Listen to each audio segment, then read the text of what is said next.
Since the latest update gave us access to every season, I thought it's the perfect time to let you guys know some of the pros and cons of each one. I also will go over the seasonal mechanics, so by the end of this video you will have a good idea where to start and what to avoid.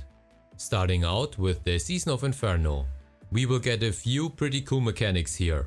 In this season we will apply Inferno, or in other words, burn damage, with any type of weapon or attack. So you could be a Warp Psyker or a physical Whirlwind Crusader and still apply burns. The chance also goes up by 4% for every completed tier. So at the end at tier 5, you could have a total of 25% chance to burn on hit. Blaze of Glory will be another sweet little passive buff, giving you movement speed, heat resist and HP regeneration. And this one can stack up to 5 times. Now the next one is much more interesting. Explosion can cause normal and horde enemies to explode on kill, dealing 30% of the health as damage, and leaving a ground effect that deals another 10% of the health as damage behind. This one alone is just great to have to increase clear times, but it can really come in handy for any single target build, giving us AoE damage where there was none before. The Inferno shrines give you the same buff, just now every enemy will explode. Unfortunately, the shrines only spawn with a 3% chance, which is really low.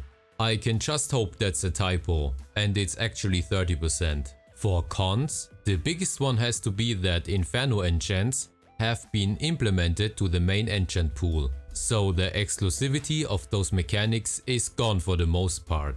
For example, chance to get an Enrage or Berserk token on Inferno applied has been implemented as getting them on burns. Or for example, the Signums that half the enemy's heat resist are now in the game as minus 50% heat resistance for enemies. The same is said for Inferno shards. They drop besides regular shards in the game now, so you also don't need to come to this season for them. I would say if you not really have a specific build in mind that utilizes burns, and you can't get them any other way other than the Inferno seasonal mechanic, then stay away from this season. At this point, it really doesn't provide you much exclusivity or unique mechanics. It's not terrible, but also nothing special. I would put it in D tier. Next we have the Season of the Warp Surge. Let me start out by saying that this season feels much better. A real improvement from the very first season. And it's obvious from the very first paragraph. They listened to the community feedback and implemented some of the most interactive seasonal mechanics we have ever seen. The warp anomalies have clearly been inspired by the Psyker anomalies you can get while increasing your warp heat. Just now they are there for every class to enjoy, fight against or take advantage of. So those exclusive seasonal mechanics alone are a big pro in my opinion. Let me get it out of the way now that a lot of the seasonal enchants and also the seasonal shards have been added to the main game, so that's a con. But unlike the first season, in this one we have a bunch of enchants that haven't been added to the main game. For example, enchants that directly interact with seasonal mechanics, like the Storms of Judgement.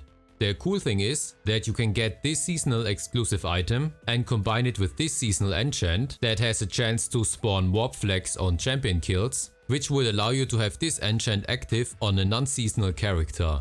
We also never got this one that increases our movement speed up to 100%, which could be really amazing for speed farming or leveling. And the Bleak Coil has to be one of the best items in this season, especially if you can find a low level one. You could transfer it to your off-season characters and have a permanent leveling boost active. Another enchant that stands out has to be the Vortex of Despair Eye Implant. It grants the equivalent of a fire aura, just now it's warp based. Anyone who knows the plethora of benefits from such auras knows how OP it can be. We even get an exclusive enchant that increases the loot rarity when interacting with the warp anomalies. So even though we have a bunch of enchants that have been added to the main game, we still get a lot of exclusivity in this season. So if you combine this fact with some of the most interactive mechanics, I will have to give the Season of the Warp Surge an A ranking. Next up we got the Season of the Void Brethren. By now a lot of you will be familiar with the Thunderbolts of Authority, since they have been added to the main game. But just a quick recap: dealing damage, taking damage and using the inoculator can trigger chain lightning that hits the closest target and jumps to adjacent ones. They have a 15-meter range and deal 500 plus character level times 50 damage. With the new seasonal items, you can increase their damage, efficiency, cooldown and so on. The first pro is that you can trigger thunderbolts here without any other enchant active. If you use the mechanics on off-season characters, you have to use enchants like this to trigger them, or use the seasonal shards in your items. Another huge pro is that with this season, they gave us 59 new maps, split into 3 tiers, each one with tougher enemies and a higher chance of spawning the seasonal exclusive pirate spoils. They are like buffed up chests that drop seasonal items on top of regular loot. The key for those chests drop either from the new Servo Skull enemies, or if you don't have any in your inventory, you will spawn a group of enemies upon interacting with the chest that will drop a key. So either way you will get the loot. Speaking of the Servo Skull, on top of dropping keys, they also grant you a buff. This buff can stack up to 5 times and grants you 3 different benefits. On top of that, Void Plunder caches can spawn instead of normal chests. They will be guarded by a Spoil Warden and he can also drop seasonal items and keys. So we got pirate spoils, plus Void Plunder caches and a buff that increases relic and better drops. Which means you will be showered with loot in this season. And don't forget, even if you aren't interested in the seasonal enchants, which is unlikely, but even then you could play this season just for farming a lot of items, since not only seasonal items will drop from those mechanics, but also regular base game enchant items. If you want a better understanding of the loot table, you can have a look here. Now let's go to our first con. Yes, most of the seasonal enchants and shards have been added to the main loot pool, so a lot of exclusivity goes away. That being said, there are a few enchants we never got, like the one that applies burns on thunderbolt hits, which is really unfortunate, since it's a great way to apply burns on a physical build. Another one we also never got is the one that increases our thunderbolt damage against elite, villain and boss enemies. So what do I think of this season? It's actually great. If we didn't have the thunderbolt enchant in the main game, I would consider it one of the best seasons. But since that isn't the case, it really goes down quite a bit. What you get here are a vast amount of new maps, new enemies and tons of loot. Combine that with a decent seasonal mechanic in form of the thunderbolts, I would give it a B or a low A rank. The Season of Empyrean Echoes. This one will evolve around killstreak effects, but not only that, we get a seasonal mechanic called Body Count Bar. It fills up depending on the enemy type you kill. Filling up that bar triggers different types of Empyrean Echo spells, divided into 3 tiers, with the first being the most common triggers and the third the least common. And upon reaching 250 body count points, you will spawn an Empyrean Elite. They can drop seasonal loot, they always drop the new currency, Empyrean Silver, and they give you an Empyrean Key, which you can use in the Void Crusade to open up an additional Void chest. The type of Elite will depend on the enemy type on that particular map. The new currency I mentioned can be traded at Ragnar van Winter's shop for seasonal stashes. A big pro in this season is that the seasonal enchants never got put into the main enchant pool. So you have a bunch of exclusive items to farm for. But not only that, those enchants are related to killstreak effects, a mechanic that persists throughout the whole game. So any enchant you get from here can be easily triggered on your off-season characters. The seasonal shards are exclusive to this season as well, and with them we can for the first time get loot quality increase on our items besides using enchants. The only con for me is that the seasonal mechanics are kind of boring. Killstreaks are already a part of the main game, and the spells that trigger are random passive effects that you can't really rely on. They just run in the background. Also, compared to the Void Brethren season, you won't even get anywhere near the same amount of item drops, since there aren't any new treasure chests. I would give this season a solid C ranking. Yes, you can play any build or class with those mechanics, since they just give you an overall stat or damage increase, but it feels uninspired and a little boring. I wish those enchants were part of the main game by now, since killstreak effects are a core part of the game. So I only recommend playing this one if you want to get the enchants or shards. Now we come to the Season of Judgement. In this one we finally got some real new and unique mechanics again, which is a huge pro. This time we will get a buff that grants supreme movement speed and damage per stack. It can stack up to 100 times and lasts 30 seconds. But that's not all. You will mark enemies with Marks of Judgement. This allows you to trigger 3 different kinds of holy spells. And when you kill those marked enemies, your stacks of Emperor's Judgement increase. Additionally, the more stacks you have, the faster you will mark enemies. So you can see how fast this can spin out of control, triggering spells left and right while having a bunch of movement speed and damage increase. Another amazing part is that all 3 holy spells have AoE effects. The Holy Nova stuns enemies in 6 meter radius, the Holy Lightning works similar as Thunderbolts, jumping to adjacent enemies while increasing their physical damage taken, and Holy Inferno burns enemies in an area, which means any single target focus build will have a blast in this season, finally being able to clear up large groups efficiently. We also got 32 new missions in this season, with a chance of spawning a boss mission, which dropped tons of loot, especially the Nurgle Blighthaulers, since they are 3 bosses instead of the 1 Terminator. Another pro is that we get again new and unique enchants. And in the spirit of the seasonal mechanic, a lot of them deal with AoE effects, making AoE happen where it didn't before. Like the one that makes all skills deal 40% splash damage in melee range.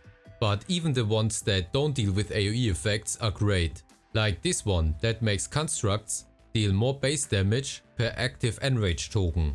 So pretty much every enchant you can get from here can be useful to your off-season characters. And when we have a look at the seasonal shards, they will give us a way to apply general vulnerabilities, which means if you socket it, you could clear up one of your signums, because anyone who knows how general vulnerabilities and vulnerability effectiveness works in this game knows how strong of a damage multiplier it can be. So the Judgement shards are another amazing item to grind for. I can't think of any real cons in this one. Everything the Season of Judgement gives us is great. Unique flashy mechanics, enchants and shards that we can't get anywhere else and that are useful on off-season characters, plus those enchants being extremely useful for those otherwise underpowered single target builds. I have to give this season S tier. If you don't know which season to start with, you won't make a mistake with this one. The Season of Escalation. Let's go over the mechanics. This time we get 6 extra enchantments, 2 primary, 1 secondary, a relic, architect and 1 morality enchant. As you kill enemies, those enchants get re-rolled, starting from the left primary to the right morality one, and afterwards it starts with the primary again. As nice as having additional enchants is, they are random. So you cannot reliably build your characters around them, so that's definitely a con. A slight pro is the next mechanic. The enchant clamps can lock those enchants. They can be bought from Ragnar or drop as loot. Sounds good, right? But here comes the problem. They can only lock 1 enchant. If you use a morality clamp and then a relic clamp, the relic one overrides the former. So you only ever have 1 enchant for sure. Another problem is that the high level architect and morality clamps have a much lower drop chance. And don't forget, they only last for 5 missions. So if you run out of time, your enchant will be gone and you have to wait to get the right clamps again and for the enchant you want to randomly reroll again. I think this whole mechanic isn't bad, but it's the same problem that we have had in the Season of Empyrean Echoes. Everything is random for the most part. And there aren't any defined unique new mechanics like a Thunderbolt or a Judgement spell. We also get new enemies in form of Harbingers. When killing them and their horde companions, you will gain points towards the Escalation peak. Once the bar is full, a seasonal mission will spawn, Those missions have a 50% chance of spawning new seasonal bosses, depending on the enemy type. They drop more loot and have a higher chance of giving you seasonal items. Coupled with the new enemies, we also have key drops again. This time, they open escalation chests. They can spawn in regular missions, and 2 are guaranteed to spawn in seasonal missions. Since it's pretty easy to farm and encounter Harbinger enemies, you can open the chests most of the time, and they have a much higher item count than regular chests. So here we have another pro. This season gives us a good amount of loot. When you encounter seasonal shrines, you can reroll all of your enchants upon activation. They also have a chance of high quality loot drops, plus they can give you a random buff, so always activate them when you see one. Now let's go over the enchants. In this season they went into another direction. Instead of giving us new relic enchants, they gave us existing enchants on items that couldn't have them before. For example, single target kills explode was only available on weapons before. But not only the relic enchants are new. You can also get primary enchants like life drain on armor that was before only available on melee weapons. This for sure gives you a bunch of new ways to make builds or just increase survivability. Overall, I like the enchants. They aren't new, but new on the items they roll on. And they aren't tied to any mechanics, so you can use them off season. Now comes the con. On PC, all those enchants have been added to the main enchant pool, which means you don't have to play the season to grind for them. Lastly, we have another pro. The seasonal shards are this time something really special again. For the first time, we have a direct way to increase our resource gain. This can be useful for certain types of builds that rely heavily on them, or classes like the Tech Adept that needs them to summon constructs. My conclusion is that the seasonal mechanics are very mid-tier. They are too random to make a build around them. Sure, you can just play a character and enjoy random temporary buffs, but it's nothing special. Couple that with enchants that are available in the main enchant pool, I can give the season only a low C or D tier. The only real reason to play it is for the seasonal shards, if you have a particular build in mind. We have made it. This is the last season, the season of Malediction. In this season we spawn 3 different types of missions: Noxious, Warp and Smoldering. Each one has enemies with different strengths and debuffs they can apply on you. So we get no new seasonal mechanics, we just play against buffed enemies. We get the typical thing of boss missions spawning when the bar fills up, giving you more loot, seasonal shrines while giving you interesting temporary buffs they cannot be relied upon, and for each enemy type we get 2 new purity seals. They give you 1 useful bonus while giving you 2 debuffs, which is really disappointing. The seasonal shards are also not that interesting, making you apply poisons, burns or warp vulnerabilities. I have played this season the least. I felt like they ran out of ideas. So I can't really recommend anyone playing this one, since we have the option to play all the other ones. For me it's clearly F rank. So here we have it, the final ranking. Let me know if you agree, or what your rankings would be, and tell me in the comments below if I missed any important mechanic. If you want help in your seasonal journey, watch this one next, or have a look at all my other useful guides.